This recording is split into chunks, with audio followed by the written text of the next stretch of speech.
Hello, my friends, and welcome once again to the cottage kitchen at the Elliott homestead. We're getting into the nitty-gritty today and deep diving into the remnants that are left after you butcher your animal. There's a lot more cuts on beef than steak. There's a lot more to a chicken than chicken breasts. This is some of the remnants that are left. And when you're harvesting an animal, you're going to have to learn to deal with all of these. So harvest time on our small farm here is typically in late autumn, which means that I need to get through some of this stuff that's left over in the freezer. So I'm going to show you a couple of my favorite ways to do that. Before we make our beautiful roasted bone marrow and roast our bones for our stock, I am going to pour a glass of wine because it's that time of day here, and like usual, what we actually cook here on the channel is what we actually eat for dinner. And one of my routines that I love to do is just pour a small glass of wine while I'm prepping dinner. The kids are usually off doing something else, and it works out perfect. I would like to thank Dry Farm Wines for being the sponsor of today's video. So many of you who listen to my podcast know already how I feel about Dry Farm Wines. I wish that everybody could drink these wines because I think they're so wonderful. Oftentimes we put so much effort into sourcing and producing and creating and cooking beautiful, healthy food in our kitchen that's going to nourish us. And then on the flip side of the coin, we just drink things that are absolutely terrible for us. I really enjoy a glass of wine in moderation, and when I do, I drink Dry Farm wines, and that's for a reason. Dry Farm wines are natural wines, and what that means is that the grapes are harvested, they are pressed, they're put into these big barrels, sometimes wood, sometimes stainless steel, but no additional yeast is added to these wines, no additional sugar is added to these wines, no artificial colors, no artificial flavors, no fillers. It's amazing the chemicals that they can add into commercial wines, and they don't have to tell you any of that. So these wines are virtually sugar-free. They go along with almost any diet imaginable, whether you're keto or paleo. I love them because they make me feel good. They're low alcohol wines, typically ranging from like 11 to 12.5%. They're really vibrant, really alive. I always liken them to being the sourdough of the wine world because these are like living organisms still reflective of the area in which they were harvested. So Dry Farm Wines will ship you a box, 3, 6, 9, 12 bottles. You can do reds, you can do whites, you can do sparkling wines or rosés. Whatever sort of wine you like to enjoy, Dry Farm Wines will deliver it to your door, and you can do this so it sends to you monthly or just do a one-time order. If you want to give them a try, I've been a customer of theirs for years and years, and I've loved every bottle. So dryfarmwines.com/Shay Elliott is the link you'll want to use, because when you use that, Dry Farm Wines will send you an extra bottle in your first order for just a penny. They can't legally give it to you, but they can give it to you for a penny. So make sure you use that link so you can get some extra wine to enjoy. And you're going to want a beautiful glass of wine for what we're going to be making today. So cheers. I have my oven preheated to 450 degrees because before we make beef broth and pork broth and lamb broth out of these gorgeous bones, we want to roast them. This develops the flavor of the stock and adds so much depth. You can, if you're in a pinch, of course, just throw these bones into a pot and be done with it, but you would be missing out on what I call a free lunch, meaning you can get way more bang for your buck by taking the time to develop those flavors. Now, of course, we'll deal with our bone marrow in a few minutes. So let's talk through these bones that we have here, which are a complete hodgepodge. So when we harvest animals, we like to use all the pieces of that animal.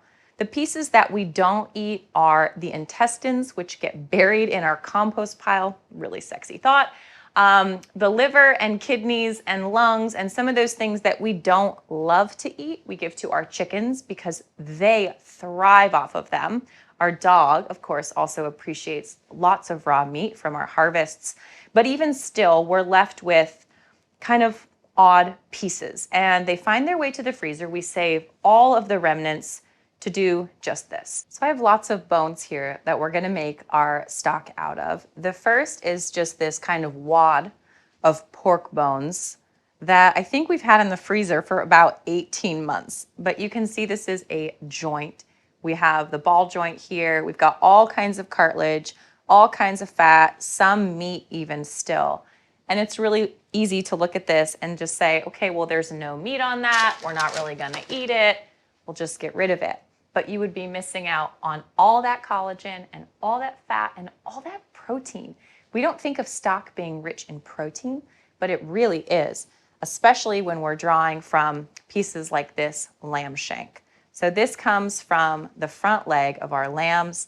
We typically harvest around 6 lambs a year, which means we end up with about 12 lamb shanks, which is a healthy amount because each one of these lamb shanks will be enough for probably 2 gallons of stock. And again, when you get into the joints, there is a lot of collagen that exists there, really good cartilage and all this connective tissue. And this is all nutrition that our bodies really thrive off of. So don't be dismissive of the ugly bits. If you buy animals from a local farmer, even if you source your animals from one of those really great like shipping services that will mail you meat, a lot of times they will sell these ugly bits to you. So don't turn your nose up at them because we're gonna turn them into something beautiful. So our butcher that we use sometimes for our lamb also, this is what he labels as a soup bone. So this is, again, the front leg of the lamb that's kind of been cut widthways all the way up. And this is bone marrow that you see inside of that bone there, which is just a nutrition powerhouse. Good for your skin, your hair, your nails, your digestive system. Really rich in protein, really rich in fat, good fats, which is what our bodies really thrive off of. So we're gonna roast these up as well. And then last but not least, actually, I forgot about this. Sheep also give you ribs, but not ribs with a ton of meat on them.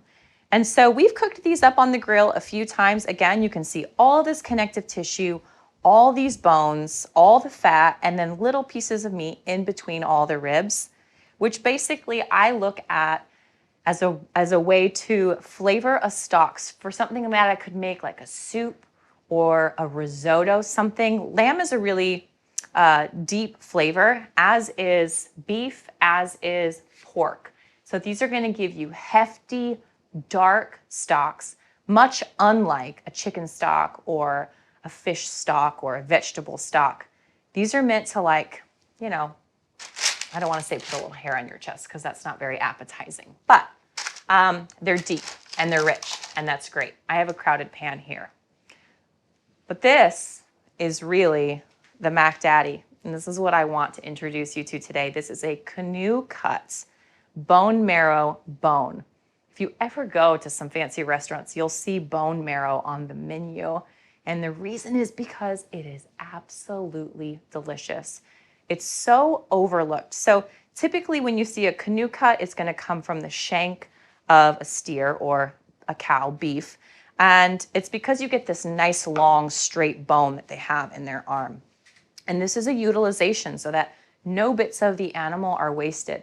The bonus is that it's so good, and I want to show you how to prepare this because you can find this at stores, you can find this at butchers. If you get an animal, like you buy a quarter of a beef, let's say from a local farmer, oftentimes they'll ask if you want marrow bones.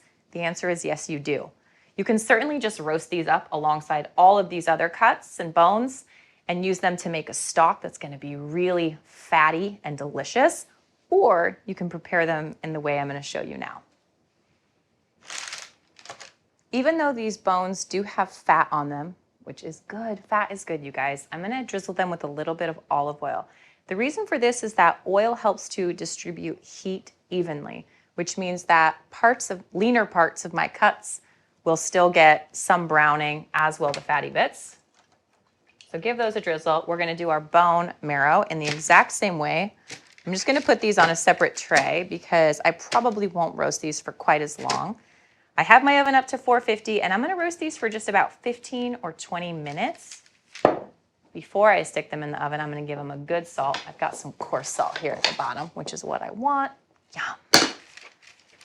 And what's gonna happen is you're gonna see the inside of this bone, where all of this marrow is, it's gonna kind of turn into a beef jello. I should probably work on better descriptions for the food that I'm trying to encourage you to eat. But it's like a beef jello. It's a little bit nutty, it's salty, it's fatty, and it's so good. There's a few things that you can pair it with to make it even more delicious.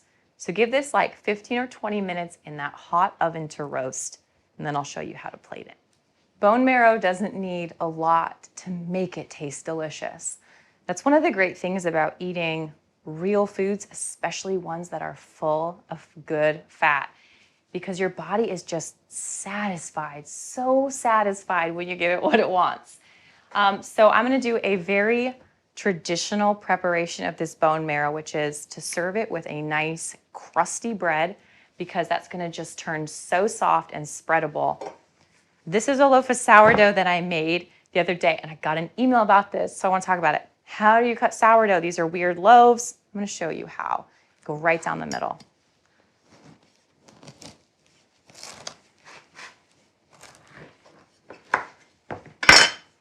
Just like so.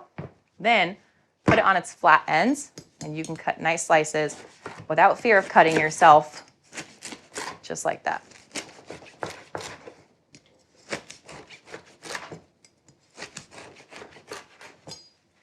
Now, even though bone marrow is very rich, again, to spread that heat evenly, I'm going to toast this bread in just a quick cast iron skillet with some butter so that heat will spread evenly and it'll get crispy and golden.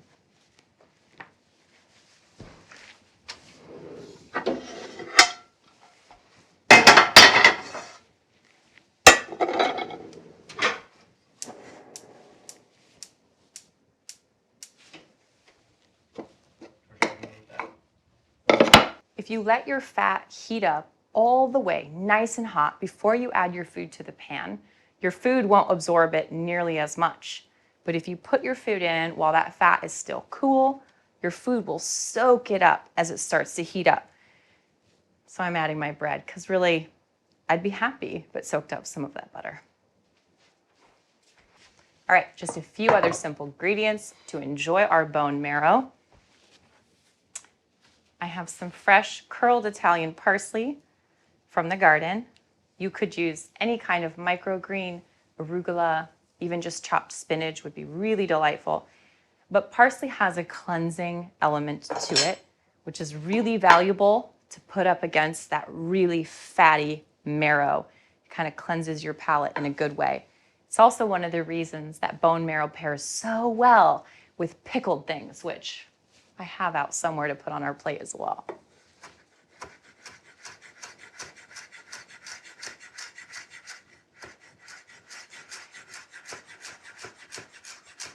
A lot of the flavors that you're drawing from on roasted stocks are really, really deep flavors. And so we're going to want to pair them with something that kind of lifts them up, makes them a little bit brighter.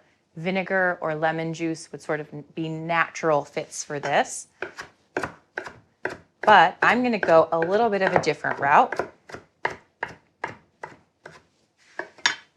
And I am going to, where is it?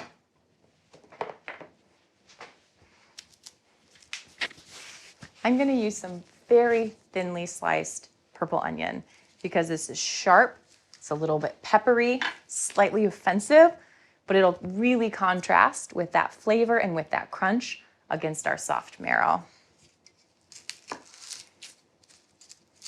Marrow's kind of one of those foods that unless somebody shows you that you can eat it and that you want to eat it, you might see it on a menu and just think, no, thank you. Do you want marrow bones? No, thank you. Why would I want those? It's so good. It also is really in the vein of something that we try to adhere to on the homestead, which is just we don't waste food. We try really hard to use what we've been given in a really responsible way. But I'm really interested in eating good food. So this is kind of one of those ways where we can hit two birds with one stone. We won't need a ton of onion. And look, now we've got color. Bone marrow is brown. It is not the most beautiful food, but putting it with something fresh like this is really delightful.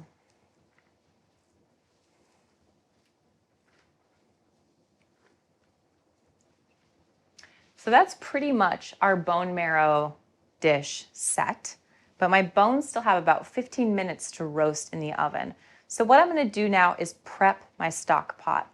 Now I have a gigantic pot that I like to use for my stock. I'm going to fill it with filtered Berkey water.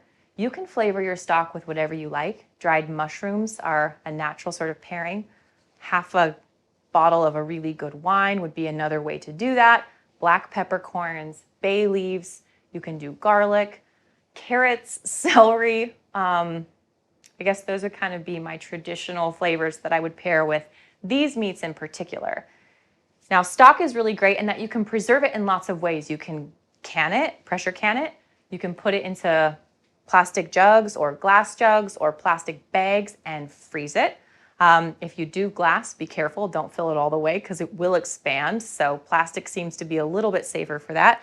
Or you can just use it fresh. You can also put it in your freeze dryer and make these kind of like dry stock powdery things. It's amazing technology. There's lots of ways to preserve it so that you can always have this on hand. So if you need to deal with some bones, in my cooking community, I deal with a lot of people who harvest animals from the wild. So they have elk bones or venison bones or fish bones even that they're wanting to make use of. And stock is a great way to do that, and you can preserve it. This stock I'm going to keep fresh. I'm going to let it simmer overnight on my stove on low heat, and then tomorrow it'll be jarred up and just stuck in the cold room. You need to use stock quickly because it has such a high water content. It'll go sour very quickly. Don't worry about knowing if it's off or on. You should be able to smell it. If it smells like you want to eat it, it's good. If it smells bad, like you don't want to eat it, just toss it to your chickens and try to use it a little bit faster next time. The reason we need to simmer these bones for a long period of time is because we need them to relax and release all of their nutrition from the muscles and from the joints and from the bones into our stock. Collagen, which is why we love those like knuckle joints or shoulder blades or hip sockets, all those pieces are so rich in collagen. And collagen is what gives your stock body. So if your stock ever seems really thin, too watery, try to pair it with some collagen-rich joint bones next time. A lot of times your butcher will have these on hand. Again, you can get them from mail order meat services. You can get them from local farmers. So there's lots of places to find them. And the great news for you is that they're actually really cost effective. You can get a lot of protein, a lot of nutrition, a lot of collagen, and a lot of fat from really inexpensive pieces of meat. Our marrow bones have been roasting for about 20 minutes now. I have some fresh pepper, some flaked sea salt. My little toppings are ready, so we are going to put this together.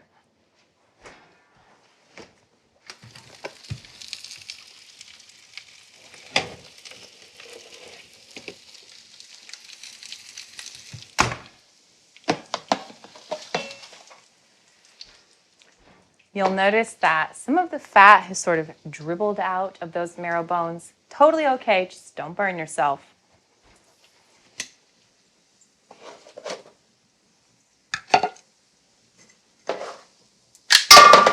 Don't do that either. Holy mama.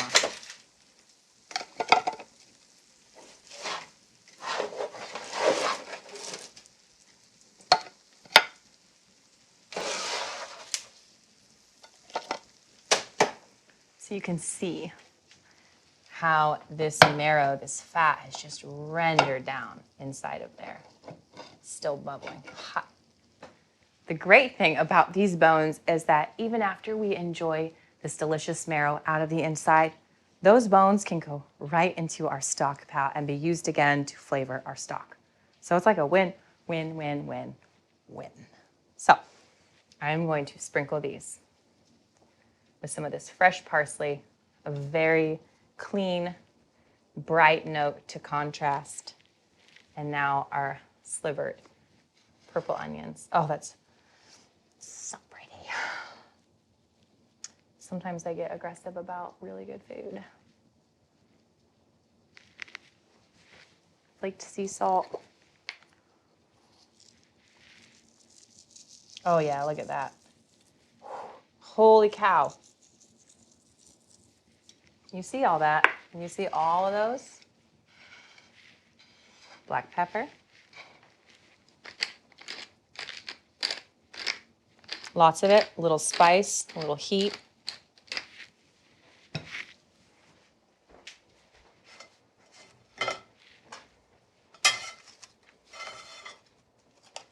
If you really want to go for it, take one of those pieces of bread, stick it in your bone pan, sludge it around a little bit, and then put it on your plate.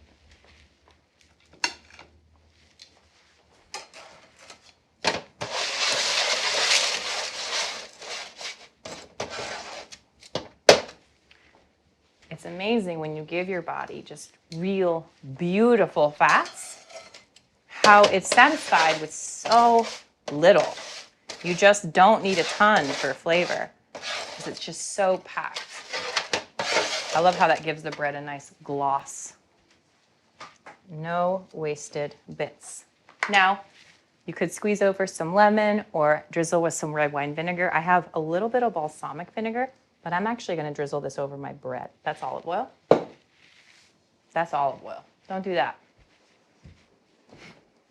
I guess in my head, I had already brought out the balsamic. I'm going to drizzle this over my bread, just a little. You just need acid to cut fat. The two should always be married. That's why sour cream can actually be really good in chocolate cake. Sweet, sour. Okay, this is it. A beautiful roasted bone marrow dish that is so good for you and utilizes some less than obvious cuts that we end up with when we harvest these animals that we raise, that we take such good care of, and that we want to make the most use of. Should we eat it? Could you hand me a spoon? This is why you need your wine, see?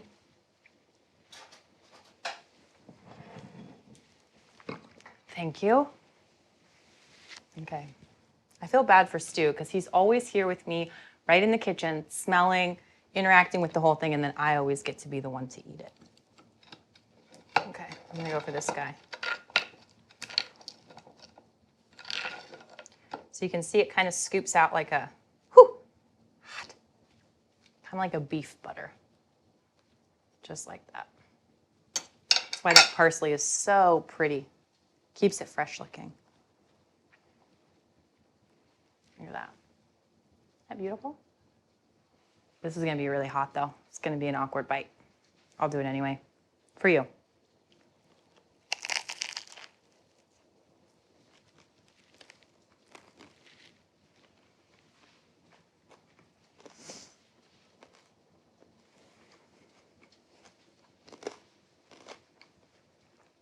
There's not much better in the world than that.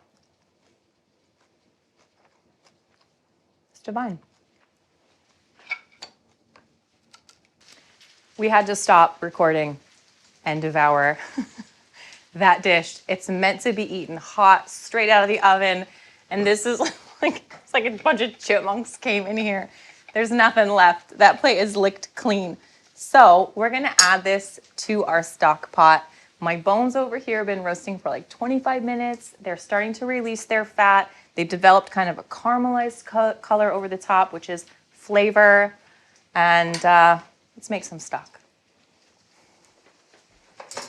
So I have my big pot of water here, and I'm just gonna stick these bones right in. There's little bits of parsley on them, little bits of red onion still. I pay that no mind. Now this is a lot of bones for my little pot here. So I think I will go ahead and do this rack of lamb ribs. You can see the colorization on that now. We'll go ahead and stick that in, and then maybe these little, look at this. This is what we just ate, just in a different form. We'll add in those soup bones, and we'll keep the others for a batch that I'll make tomorrow. So at this point, you get to make it your own. Like we said, wine, bay leaves, black pepper, onions, carrots, celery, mushrooms, whatever your heart desires. Stock is actually a really elaborate topic. So I did an hour-long webinar on this topic a couple of months ago. I'm gonna link that right below the video, and you can watch that if you're interested in more stock making. But for now, I just want you to know that there is a lot of goodness to be captured in these otherwise kind of thrown off parts of the animal harvest. You can use them in really delicious ways in your kitchen for nourishment and enjoyment. So check out that link below if you'd like more information on the stock.